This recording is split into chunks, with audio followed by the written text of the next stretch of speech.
Hafide. Now, I would like to respond to the argument presented by Amarah Ignacio. Firstly, I want to acknowledge that her argument is very well structured.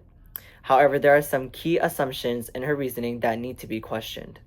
One of her main premises is that this law is purely discriminatory because it is based on ancestry. But that argument oversimplifies the purpose of the plebiscite. This is not just a regular public election. It is a vote specifically about Guam's political status and self-determination. The classification of native inhabitant of Guam is meant to identify a specific group historically connected to Guam's colonization and political history.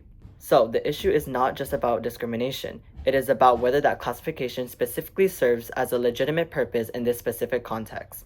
Simply labeling it as an unconstitutional without fully addressing that purpose weakens her argument. Secondly, she relies heavily on the idea that voting is a fundamental right that cannot be restricted.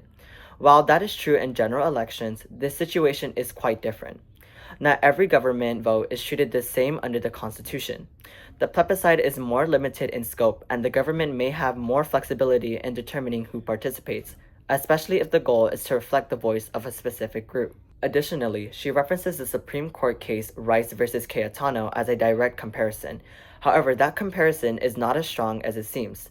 That case heavily involved a statewide election, while this situation involves a political status plebiscite tied to self-determination. The contexts are different, and applying the precedent without acknowledging those differences is a weakness in her reasoning. That being said, I stand by my original position. Denying Mr. Davis the right to vote still raises serious constitutional concerns, especially under equal protection. However, it is important that we fully examine the purpose behind the law instead of dismissing it too quickly.